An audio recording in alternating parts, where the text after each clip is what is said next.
So I would like to address the first question to Dr. Ravi Gaur, who has a dragonfly eye and has seen the world through multiple lenses.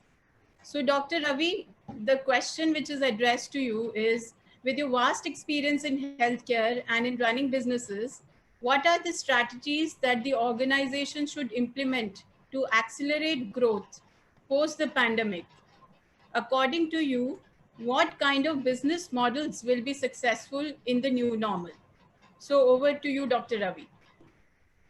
Good afternoon, Gaurav and Sakshi, and it's a pleasure to be on this forum. And I think I heard of Dr. Hari. Probably hearing him is, in any case, always a pleasure. But I think today we have heard something more about him. That's, I think, a real motivation.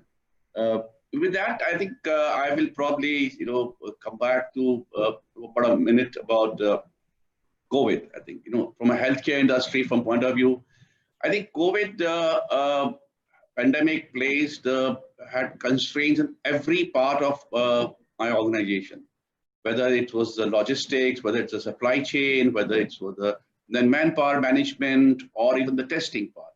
And the worst part was it was full of complexity and uncertainty. And rather, by the time you come back with a plan in the evening, early morning, things have changed. There were a lot of regulatory changes, and nobody really know. It was purely what we said is unpredictable and uncertainty, and that's at the top most probably. That's something what we have been, we've seen during the COVID time.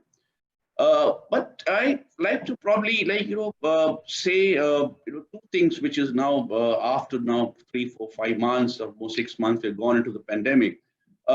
Two things are coming into our mind. One is of course COVID, and second is of course what's going to happen to the economy and the business. What will happen? When we were to make our business plan in multiple settings, especially in the healthcare and otherwise also industry, and we were by seniors, we learned from something a word called VUCA, V-U-C-A. That was something which was we was taught. V was like the volatility. You should be prepared for volatile segment, business segment. Anything can happen. Uncertainty, that's one, and the complexity, that's the C part, and ambiguity.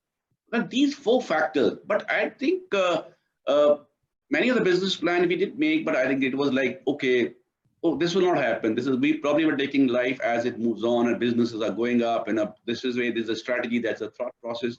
But I think COVID has taught us back to the fundamentals. Every business plan, we should actually be implementing those, and it's important for the business continuity. Otherwise, you will never be able to run a sustainable business, which is going to probably take you to the next level, and that's where the COVID has taught us. Now, 3 important things I think when I talked about before I come back to the healthcare model, I think, and that's applicable I think to all the businesses, when especially customer facing or the client facing. These are the 3 important things. Was like, we always talk about growth and revenue numbers. Growth is by, growth. This is the area we're growing. Revenue numbers, we're growing. More numbers we're getting. I think always look back at the business which is sustainable and profitable business. So 3 things probably for that is, that we need to work on the growth platform. That's how we worked on, and I worked on in my organization, Onquist, which was probably giving one of the first labs to do a COVID testing across and all kind of areas, and facing uncertainty of all nature, people not willing to collect sample, my staff not willing to come back, or if they've come to the office, not willing to go back home because they were scared like they will carry the virus back home, and then how to keep the incentive. I think those are challenges. So I think 3 aspects were covered actually. We had an operational growth, like that's every part of the growth platform. Means you cover area at the more geographic areas, probably adding to the menu. I think can we add something to the menu, or rather for that matter, more services to the existing patients. I think that was more important to us, because this was on the time to reach multiple people, and that's where I think the fundamentals are. Particularly if you want to have a sustainable, profitable business, you should be actually be able to retain your services, retain your customers, retain your clients, retain your patient, and can you offer them more services from the same?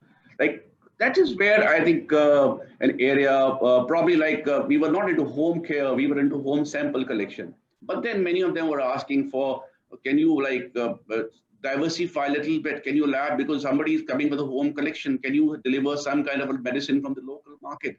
Somebody, can you deliver some X-ray or some kind of a material which can be, or BP check or whatever it is. I think that's something which was lab being asked. Boys coming in any case, the PPE, can we do something more than that? You have to think on those lines. Second is to be innovative. We need to be innovative. Whatever you're doing, do it differently. Now, the biggest challenge here in the COVID time we fought, I think everybody noticed, was neither the patient was willing to come to the hospital, nor they were allowing the boys to come, phlebotomists, or to come back to their home. Now, how do we collect these samples? They were too scared of it. So that's where the thought process came. You must have, and it really worked out very well. We created drive-ins kind of thing. People just driving in, they just come down in the car, lower down the glass, and sample was collected right on the spot. You have probably, there are people who became more innovative. They have something called as a very portable kind of a collection center, inflatable. They carry on a bike, roadside area defined 10 to 11, outside RWAs and campuses. We said, okay, somebody will be here. Need not go out, just one place. So carrying these kind of the innovations were very, very important. How to actually reach the customer and connect to be maintained. And that's what's really shown in the COVID way. I think many more innovations are required. Then the strategy growth. Sometimes we talk about so much how to doing things differently and diversify. Now, what do we do? Will you like to have so many of the, I have some 500 test menu, but today, when you start with the month when the pandemic started, we were actually cut down to almost 80% business has gone down the routine diagnostics. It was not really happening. So what do we focus? Can we focus, okay, let me become specialist in one area. So we said, okay, we will be specialists for this area. We'll COVID, whether it's COVID antibody, COVID antigen, COVID this thing, COVID collection, COVID transportation. And even if you require, we collaborated with the people who were actually working for the quarantine guys. People who work in a quarantine, okay, what do you require? And there's an app, there's a system. And of course, we had some business partners who were looking for a home care and home support. I think so that is where the collaboration and strategy, I think probably this is where we should be preparing our business. And that's how we actually went around working on and on. And this is to be, it really worked very well. Now, before, another area now when we, especially coming down to my organization on the healthcare, some of the operations, like especially, which not keen for us. We thought like, why not like say some key HR operations. No, this is, we don't know, we have the short-term and long-term kind of thing. We probably build up a strong team and everything is fine. But can we this time, some key operations which can be outsourced because to the HR company, they can manage those kinds of things. So this is like a training, motivation, talking to them about, you can say probably, of course, a lot of things in any case have been outsourced, like salary and other things. But very important factors, HR function can be outsourced. You don't require people to come to your place. How do you motivate your staff? All this can be outsourcing. Similarly, we did outsourcing in logistics. Our guys were not coming. Their logistic companies were willing to pick up samples right, left, and center. That's okay. Per sample thing was given. Whatever thing, I think that because it's not a heavy load. As the work goes, service for the fee kind of a thing is coming up, and you optimize the work. So that optimization has to happen, and that's had to be a part of a business plan. Unless you, because you should be always have a parallel business plan. That's a learning we already have. Then maximizing the reskilling people. I think that's another area which HR, because I think one area in fact, my organization, we really appointed a couple of more HR staff instead of shedding the. We never did that because we found that the skilled guys who were working for us, say urine routine or some other testing, he had to reskill for the molecule. So the reskilling would happen within quickly, technical oblique from the HR, from the mindset, because they were scared, they were stressed around. So these are something which we did from the organization operation perspective. And this is probably, I think, need of the hour, we need to be doing it. Now, when it comes to the futuristic healthcare, Dr. Hari has already mentioned a couple of them. One, I think this has got a lot of uncoupling of healthcare assets from healthcare services center. No, it's not going to be now more facility based, like everything is one center, you go, everything is available there. I think telemedicine is going to play very, very important. The people are going to be patient may not be visiting hospital. This is exactly what happened. Non-COVID patients were not really like to visit. They were not really there. Never wanted to visit the hospital. And hospital were also not entertaining doing any of things without a COVID test. So the telemedicine flourished. Numbers went up. A lot of, I think that's a platform I think we see. Same thing for us from the pathology point, diagnostic point of view. They were asking about how do we assess our immunity?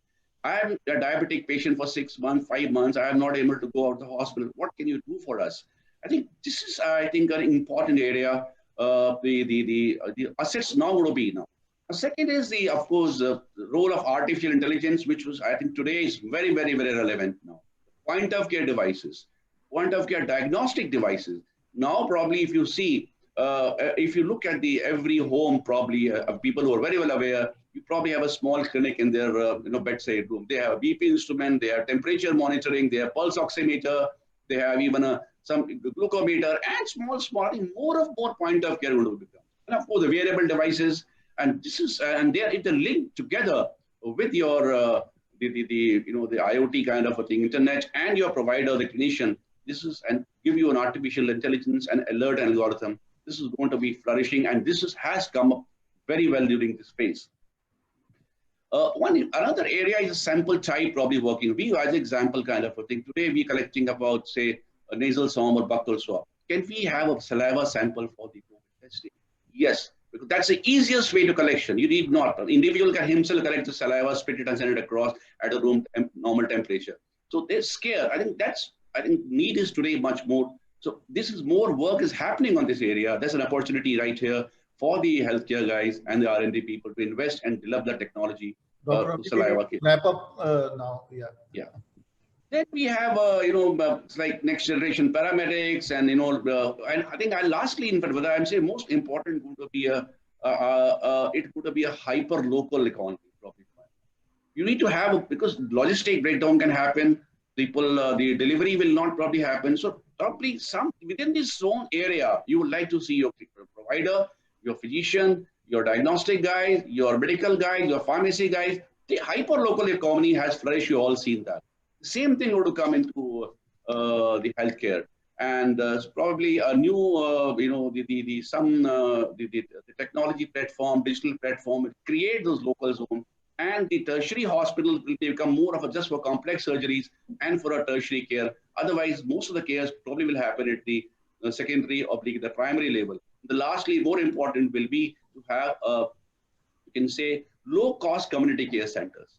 And this is because a lot of people are unemployed, they lost their jobs, they lost their things. I think the models have to come up with the charitable trust or probably the religious establishments, or it could be the local community center or local RWAs, where we can set up these kind of a low-cost community center, which can take care of things. And this is the most, I think, different models.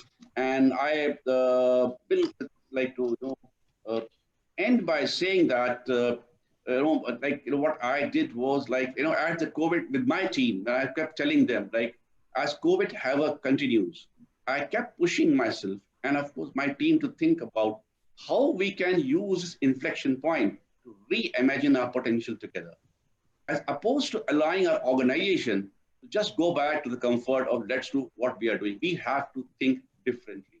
There's a need to speed up. You cannot be doing the same thing what we're doing. This need is today. It is now.